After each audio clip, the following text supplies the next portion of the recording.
Close your eyes and imagine you're walking down a stone walkway through one of the most beautiful gardens you've ever seen. Beautiful trees stretch upward and flowers line the pathway. Ahead you see a sparkling pool of water with lilies and a bubbling fountain. Past the fountain is a grand building with arched doorways and windows.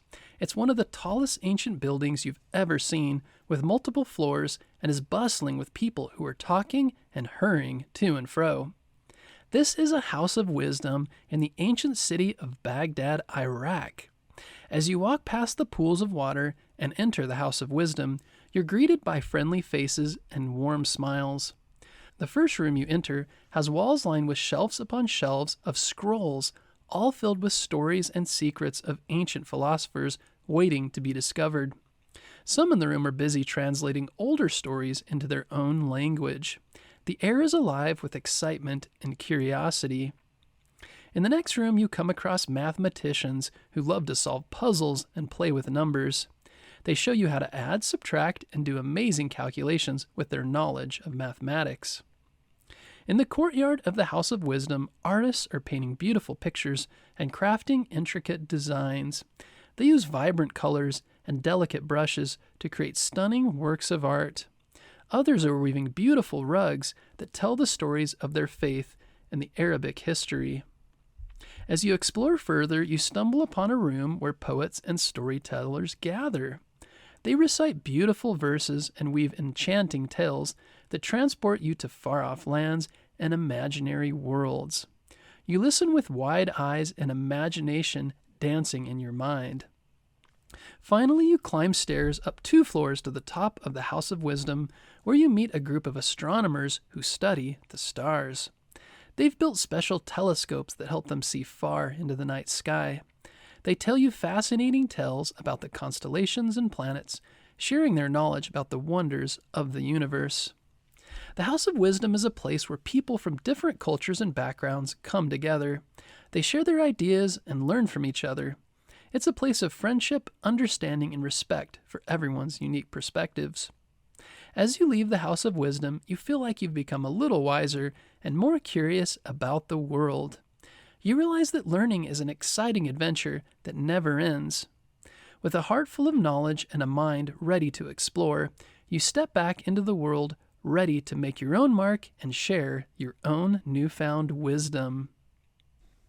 Between 700 and 1200 CE, houses of wisdom, like the one we visited together, were an important place of study and progress for the people of the Islamic Empire, or caliphate, that ruled much of what today is the Middle East and parts of Africa. After the Prophet Muhammad founded the religion of Islam around 600 CE, the leaders who ruled the Islamic religion and the empire were called caliphs. The caliphate wanted their empire to be a place of learning and wisdom. The Quran, their holy book and scripture, taught the importance of gaining knowledge. The leader at the time was named Harun al-Rashid.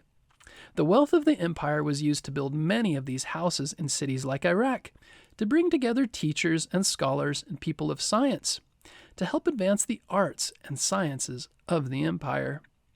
In what is now Baghdad, Iraq, one of the most important houses of wisdom was built. One of the most important goals of this house of wisdom was to translate ancient books to their own language. The Greek civilization existed hundreds of years earlier and was known for its brilliant teachers, poets, scholars, and scientists, and had advances in many areas of knowledge. Their writings had been recorded on scrolls in the Greek language. The scholars of the Arab world wanted to understand and preserve the ancient wisdom. So they set about the work of translation of thousands of these Greek scrolls. Paper was a new technology at the time, so the leaders hired many people to make copies of all the books they had translated. The House of Wisdom became a huge factory of translating and copying all of the Greek scrolls into Arabic books. They believed it was deeply important to have this ancient wisdom as part of their own empire. They hoped they could learn from it and build on it with their own insights. Interestingly, it wasn't just Arabs who contributed to the translation and new knowledge of the House of Wisdom, Persians, Jews, Christians, Iranians, and people of other ethnicities and religions were also involved, and translations were made sometimes into multiple languages. With all of the knowledge coming together in the same place through translations, as you can imagine, the smart people of this time were able to take everything they were learning and put it to good use. For this reason, many amazing things happened during this time, such as scientific discoveries, new inventions, and works of art. One example is an early version of the scientific method, used by Ibn al-Haytham. The scientific method is a series of steps used by scientists today to make scientific discoveries. It starts with asking a question, doing some basic research, and then making a hypothesis, which is like a guess. Finally, you test the hypothesis, analyze the data, and draw conclusions based on the data. Ibn al-Haytham is called the world's first true scientist by some historians. There were also some great advances in mathematics during the Islamic Golden Age. Algebra actually comes from an Arabic word which means the reunion of broken parts. Geometry, trigonometry, and calculus were also advances during this time by scholars such as Muhammad ibn Musa al-Khwarizmi, Omar Khayyam, and Sharaf al-Din al-Tusi. The study of physics was also advanced by scientists like Al-Hazan and al-Biruni, who made discoveries about light and optics. Alchemy was the study of base metals and helped to form the foundation of what would later become chemistry. Al-Biruni also estimated the radius of the Earth, which was the best estimate at that time in history. The study of astronomy was also popular during the Islamic Golden Age. Using translations of the Greeks, Islamic scientists were able to build on the discoveries and improve the astrolabe. The astrolabe was a device used to make calculations about the position of stars, moons, and planets. It was used to calculate the time of religious festivals and for mariners during the Middle Ages and later during the Age of Discovery. Gifted engineers during this time invented new and useful devices. The Banu Musa brothers wrote the Book of Ingenious Devices, which described an automatic flute player, which may have been the first programmable machine. The flute sounds were produced through hot steam, and the user could adjust the device to play different sounds. They also described an automatic crank, valves, and a siphon, and other very useful tools. They worked at one of the houses of wisdom, their work paid for by the powerful ruling Abbasid Caliphate. Taqi al-Din Muhammad was one of the earliest engineers to propose the use of steam energy and its application and the use of a steam turbine.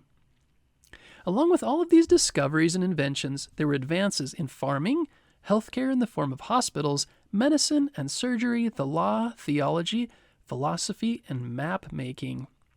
And we can't forget the arts with beautiful works such as the folk tales of 1001 Nights, which tales you might be familiar with, such as Aladdin, which was made a Disney animated film and live-action film, and Ali Baba and the 40 Thieves, and Sinbad the Sailor.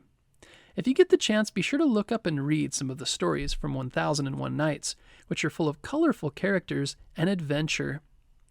Beautiful poetry was also written during this time in the Arabic language by Rumi, Hafez, Sadi, and Omar Khayyam. Many of these poets lived and were supported at the houses of wisdom by the ruling class during the Islamic Golden Age.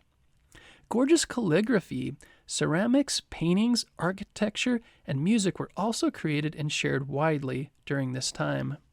The advances in creativity that flowed from the houses of wisdom during this time spread to other parts of the world.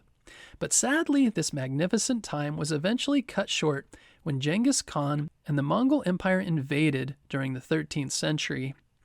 While the Islamic Empire was powerful, they weren't prepared to face off against the Mongols who conquered Baghdad along with all of the houses of wisdom. We're fortunate today to benefit from many of the advances during the Islamic Golden Age, from algebra to the scientific method, timeless tales from 1001 Nights, to the beautiful architecture and poetry that spread out from the empire. We have the kings, scholars, scientists, and artists to thank for a period of true enlightenment where advances in knowledge were held in the highest esteem. Take a moment to imagine if you lived during the time of these houses of wisdom. What would you have studied or created if you were one of the scholars or artists supported by the kings.